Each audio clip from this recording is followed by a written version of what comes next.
அனைவருக்கும் வணக்கம். இந்த வீடியோவில் என்ன பார்க்க போகிறோம்னா, மீனாட்சி அம்மன் கோவிலில் சித்திரை திருவிழா எப்பொழுது தொடங்குகிறது, எப்பொழுது முடிகிறது என்பதை பற்றிய சுவாரஸ்யமான தகவல்களை தெரிஞ்சுக்கலாம். வீடியோவை ஸ்கிப் பண்ணாமல் முழுசாக பாருங்கள். நம்ம சேனலுக்கு புதியவராக இருந்தீங்கன்னா இன்னும் சேனலை சப்ஸ்கிரைப் பண்ணாமல் இருந்தீங்கன்னா சப்ஸ்கிரைப் பண்ணிக்கோங்க. கூடவே இருக்கிற பெல் ஐக்கானையும் கிளிக் பண்ணிக்கோங்க. வாங்க வீடியோக்குள்ளே போகலாம். நீங்களும் மதுரை மீனாட்சி அம்மன் கோயிலுக்கு போயிருந்தீங்கன்னா மறக்காமல் கமெண்ட் பாக்ஸில் கமெண்ட் பண்ணுங்கள். வீட்டில் என்ன ஆட்சி நடக்கிறது, சிதம்பரமா மீனாட்சியா என்று கேட்பதை பார்த்துருப்போம். கணவன் ஆதிக்கம் அதிகமாக இருந்தால் அது சிதம்பர ஆட்சியாகுமா, அதே போல் மனைவியோட ஆதிக்கம் அதிகமாக இருந்தால் மீனாட்சி ஆட்சின்னு சொல்லலாங்க. மதுரைனாவே நமக்கு ஞாபகம் வருவது மீனாட்சி அம்மன் கோயிலாகும். இந்த ஆலயத்தில் பார்த்தீங்கன்னா மூலவராக மீனாட்சி சுந்தரேஸ்வரர், சோமசுந்தர், சொக்கநாதர் ஆகியோர் இருக்கிறாங்க. இந்த ஆலயத்தோட அம்மன் மீனாட்சி அம்மன் ஆவாங்க. இந்த ஆலயத்தின் தலை விருச்சகமாக இருப்பது கடம்ப மரம்னு சொல்லலாங்க. இங்கு தீர்த்தமாக இருப்பது பொற்றமரைக்குளம், தெப்பக்குளம், வைகை, கிருதம்மாள் ஆறு, புறத்தொட்டி ஆகுங்க. இந்த ஆலயம் பார்த்திங்கன்னா மதுரையில் அமைஞ்சிருக்குன்னு சொல்லலாம். தேவார பாடல் பாடப்பெற்ற தலமாகவும் இந்த ஆலயம் விளங்குகிறது. இந்த ஆலயத்தில் பார்த்திங்கன்னா தமிழ்நாட்டையே திரும்பி பார்க்க வைக்கக்கூடிய மதுரை சித்திரை திருவிழா, சித்திரை திருவிழாவின் மீனாட்சி அம்மன் திருக்கல்யாணம், பட்டாபிஷேகம், திருத்தேர் பவனி போன்றவை புகழ் பெற்றதுன்னு சொல்லலாங்க. அது மட்டும் இல்லாமல் நவராத்திரி, ஆவணி மூல திருவிழா, தை தெப்ப திருவிழா, ஆடிப்பூரம் போன்ற விழாக்களும் மிக சிறப்பான முறையில் கொண்டாடப்படுதுன்னு சொல்லலாங்க. இந்த ஆலயத்தில் சுந்தரேஸ்வரருக்கு மேலே உள்ள விமானம் இந்திரனால் அமைக்கப்பட்டதுன்னு சொல்லலாங்க. இந்திரனுக்கு நேர்ந்த பாவத்தை போக்குவதற்காக பல தலங்களுக்கு சென்று வழிபட்டதாகவும் சொல்லப்படுது. அப்பொழுது சிவபெருமான் திருவிளையாடல் நிகழ்த்தி கடம்ப வனமான மதுரையில் சுயம்பலிங்கமாக இருப்பதை தரிசனம் செய்த இந்திரன் பாவ விமோச்சனம் பெற்றான்னு சொல்லலாங்க. பாவ விமோசனம் பெற்ற இந்திரன் இந்த ஆலயத்தில் இங்கு விமானத்துடன் கூடிய பெருங்கோயிலை கட்டியதாகவும் சொல்லப்படுது. இதனால்தான் இந்த விமானம் இந்திர விமானம் அழைக்கப்படுது. இந்த ஆலயத்தில் மீனாட்சி அம்மன் சிலை முழுவதுமே மரகத கல்லால் ஆனதுன்னு சொல்லலாங்க. மதுரைக்கு வந்து மீனாட்சியும் சொக்கநாதரையும் தரிசனம் செஞ்சாலே மோட்சம் கிடைக்கும்னு சொல்லலாங்க. இந்த ஆலயத்தை பூலோக கைலாசம்னு சொல்லுவாங்க. அதனால் இந்த தலத்தில் தரிசித்தாலோ, பெயரை படித்தாலோ, கேட்டாலோ முத்தி கிடைக்கும்னு சொல்லப்படுது. இந்த ஆலயத்தில் பார்த்திங்கன்னா சாமி சன்னதி நுழையும் போது வலது புறத்தில் இருக்கக்கூடிய நடராஜர் மற்ற கோவில்களை போல் இல்லாமல் இடது காலுக்கு பதில் வலது காலை தூக்கி நடனம் ஆடுவது போல காட்சி அளிக்கிறாருன்னு சொல்லலாங்க. மதுரையை ஆண்டு வந்த ராஜசேகர பாண்டியன் இந்த தலத்தில் உள்ள இறைவனுடன் நடனம் கற்று வந்தார்னு சொல்லலாங்க. ராஜசேகர பாண்டியன் சாமியை தரிசனம் செய்யும் போது, இறைவா, நான் நடனம் கற்பதற்கு மிகவும் சிரமப்பட்டு வருகிறேன். ஆனால் காலங்காலமாக நீங்கள் வலது காலை ஊன்றி இடது காலை தூக்கி ஆடுகின்றீர்களே, எனக்காக இடது காலை ஊன்றி வலது காலை தூக்கி ஆடக்கூடாதா என்று கேட்டாராம். அப்படி நீங்கள் இதை செய்துவிட்டால் என் உயிரை இங்கேயே விட்டுவிடுகிறேன் என்றும் கூறினார்னு சொல்லலாங்க. மன்னர் வேண்டுகோளை ஏற்ற நடராஜர் தனது இடது காலை ஊன்றி வலது காலை தூக்கி ஆடி அருள் பாலித்தார்னு சொல்லலாங்க. நடராஜர் இருக்கும் இடம் பஞ்ச சபைகளில் ஒன்றான வெள்ளி சபை என்றும் அழைக்கப்படுது. அதே போல் நந்தி மற்றும் பிற தேவர்களின் வேண்டுகோளை கேட்ட ஈசன் தனது சூலாயத்தால் பூமியை ஊன்றி உருவாக்கியது தான் பொற்றாமரை குளம்னு சொல்லலாங்க. மேலும் இந்திரன் தான் பூஜை செய்வதற்காக பொன்னாலான தாமரையை பெற்ற தலம் இதுன்னு சொல்லலாம்.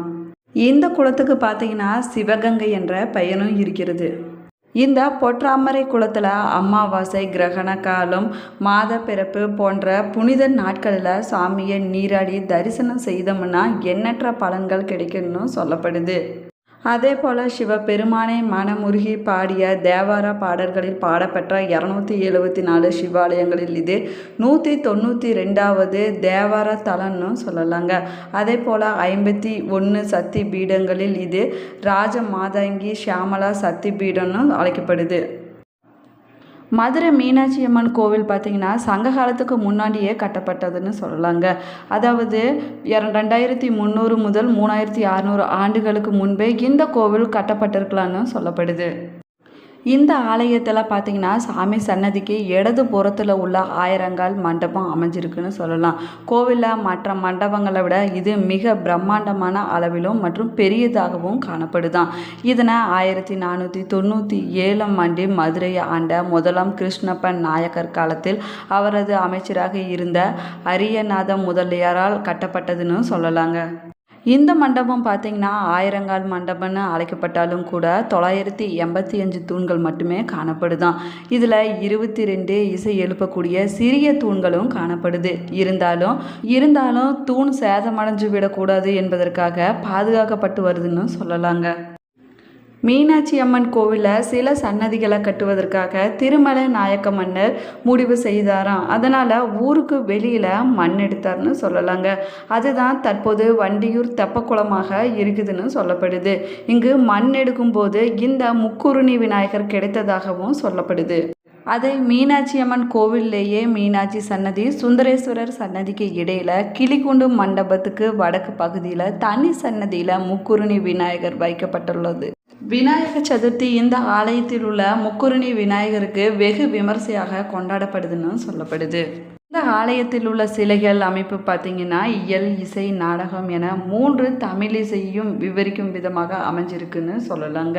கோவிலில் உள்ள பல்வேறு சிலைகள், ஓவியங்கள் பல்வேறு இலக்கியங்களை எடுத்துரைக்கும் விதமாக அமைஞ்சிருக்கு.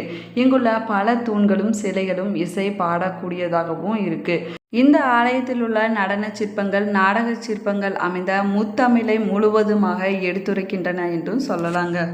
மதுரை மீனாட்சி அம்மன் தாயுள்ளம் கொண்டவள்னு சொல்லலாங்க. இங்கு யார் எதை வேண்டினாலும் அவர்களுக்கு அதை அருள்வதோடு சகல ஐஸ்வர்யங்களையும் வழங்கக்கூடியவள் மதுரை மீனாட்சி அம்மன்னு சொல்லலாம். மதுரை மீனாட்சி அம்மன் கோயிலில் திருமண தடை நீங்கவும் குழந்தை பாக்கியம் கிடைக்கவும் வேண்டிட்டோம்னா கூடிய விரைவில் குழந்தை பாக்கியம் திருமண தடை விலகி திருமணம் கைகூடுன்னு சொல்லப்படுது. இந்த ஆலயத்தில் மதுரை மீனாட்சி அம்மன் சொக்கநாதரை தரிசனம் செஞ்சோம்னா மன நிம்மதி ஏற்படுமா. சுவாமி பிரகாரத்தில் ஓம் என்னும் நாதம் மட்டுமே நம் காதுகளுக்கு கேட்கும் அளவிற்கு மிக அமைதியாக இருக்குன்னு சொல்லலாங்க. மன அமைதி, மன நிம்மதி வேணுங்கிறங்க கோயில் பிரகாரத்தில் அமைதியான இடத்துல தியானம் செய்தோம்னா மிகவும் சிறப்பான பலன்களை கொடுக்குன்னு சொல்லலாங்க. காலை 5 மணி முதல் மதியம் 12:30 மணி வரையிலும், மாலை 4 மணி முதல் இரவு 10 மணி வரையிலும் மீனாட்சி அம்மன் கோவில் நடை திறந்திருக்குன்னு சொல்லலாங்க. மதுரை மீனாட்சி அம்மன் சுந்தரேஸ்வரர் ஆலயம் பார்த்திங்கன்னா வைகை ஆற்றின் கரையில் அமைந்திருக்கக்கூடிய கோவில் நகரமான மதுரையின் மத்தியில் அமைந்துள்ள சிவன் ஆலயம்னு சொல்லப்படுது. இந்த சிவன் ஆலயத்தின் மூலவராக சுந்தரேஸ்வரர் மற்றும் அம்பிகை மீனாட்சி அம்மன் இருக்கின்றன. இந்த கோவில் மதுரை மீனாட்சி அம்மன் கோவில்னு அழைக்கப்படுது. இந்த கோவில் பார்த்திங்கன்னா தமிழகத்தில் உள்ள 366 மீனாட்சி சுந்தரேஸ்வரர் கோவில்களின் மூல கோவிலாகவும் விளங்குகிறது. இந்த ஸ்தலத்தில் முதல் பூஜை அம்பிகைக்கே நடைபெறுகிறதாம். இந்த ஆலயத்திற்கு ராமன், லட்சுமணன், வருணன், இந்திரன், தேவர்கள் மற்றும் முனிவர்கள் போன்றோர்களால் இந்த சிவாலயம் வழிபடப்பட்டதுன்னு சொல்லப்படுது. இந்த தலத்தில் தாளம்பூ, குங்குமம் பிரசாதம் மிகவும் பிரசித்தி பெற்றதுன்னு சொல்லலாங்க. இந்த தலத்தின் மூலவர் சுந்தரேஸ்வரர் சுயம்பு மூர்த்தியாக காட்சியளிக்கிறார். இவரை சோமசுந்தரர், சொக்கலிங்கநாதர், சொக்கசேகரர், ஆலவாய் அண்ணல், சொக்கநாதர் எனவும் அழைக்கலாங்க. இவரை வழிபட்ட இந்திரன் தன்னுடைய பாவத்தை தீர்த்து கொண்டதாகவும் சொல்லப்படுது. அதனால் சுயம்புலிங்கத்திற்கு கோவில் கட்டினாராம். மூலவர் விமானம் இந்திர விமானம்னு அழைக்கப்படுது. மதுரை மீனாட்சி சுந்தரேஸ்வரர் ஆலயமானது 15 ஏக்கர் பரப்பில் அமைந்திருக்கிறது. இந்த கோவில் 8 கோபுரங்களையும் 2 விமானங்களையும் கொண்டதாகும். இங்குள்ள கருவறை விமானங்கள் இந்திர விமானங்கள் என்றும் அழைக்கப்படுது. 32 கற்சிற்பங்களும் 64 சிவகணங்களும் 8 வெள்ளை யானைகளும் கருவறை விமானங்களை தாங்குகின்றன என்றும் சொல்லலாங்க. அதே போல் மீனாட்சி அம்மன் சன்னதிக்கு முன்பகுதியில் பார்த்திங்கன்னா 8 சக்தி, அதாவது அதிர்ஷ்ட சக்தி மண்டபம் அமைஞ்சிருக்குன்னு சொல்லலாங்க. வாயில் விநாயகர், முருகன் திருமேனிகளுக்கு இடையே மீனாட்சி திருக்கல்யாணம் கதை வடிவம் சித்தரிக்கப்பட்டிருக்கிறதுன்னு சொல்லப்படுது. உள்ள மண்டபத்தில் அமைந்துள்ள தூண்களில் சக்திகளின் 8 வடிவங்கள் அழகாக அமைந்திருக்கின்றன. மீனாட்சி அம்மன் கோவிலின் வடக்கு ஆடி வீதியில் கல்லில் இசை வெளியிடும் 5 இசை தூண்களும், ஆயிரங்கால் மண்டபத்தில் 2 இசை தூண்கள், மொத்தம் 7 இசை தூண்கள் மீனாட்சி அம்மன் கோவிலில் அமைந்திருக்கின்றன. இந்தியாவின் மிக முக்கியமான கோவில்கள் ஒன்றாகவும் மிகப்பெரிய அம்மன் கோவிலாகவும் விளங்குவது மதுரை மீனாட்சி அம்மன் கோவில்னு சொல்லலாங்க. இந்த வருஷம் சித்திரை திருவிழா எப்பொழுது தொடங்குகிறது என்பதை பற்றி பார்க்கலாம் வாங்க. ஏப்ரல் 29 சித்திரை திருவிழா கொடியேற்றத்துடன் தொடங்குகிறது. மே 6ஆம் தேதி மீனாட்சி அம்மனுக்கு பட்டாபிஷேகமும், மே 8ஆம் தேதி மீனாட்சி திருக்கல்யாணமும், மே 9ஆம் தேதி மீனாட்சி திருத்தேரோட்டமும், மே 10ஆம் தேதி கள்ளழகர் புறப்பாடு, மே 11ஆம் தேதி கள்ளழகர் எதிர் சேவை, மே 12ஆம் தேதி கள்ளழகர் வைகை ஆற்றில் இறங்குதல் நிகழ்ச்சியும் நடைபெறும். இந்த பதிவு நீங்கள் பயன்பெறும் வகையில் அமைஞ்சிருக்கும் என்று நினைக்கிறேன். இந்த பதிவு பிடிச்சிருந்தால் லைக் பண்ணுங்கள், ஷேர் பண்ணுங்கள், கமெண்ட் பண்ணுங்கள். இன்னும் சேனலை சப்ஸ்கிரைப் பண்ணாமல் இருந்தீங்கன்னா சப்ஸ்கிரைப் பண்ணிக்கோங்க. கூடவே இருக்கிற பெல் ஐக்கானையும் கிளிக் பண்ணிக்கோங்க. Thank you friends.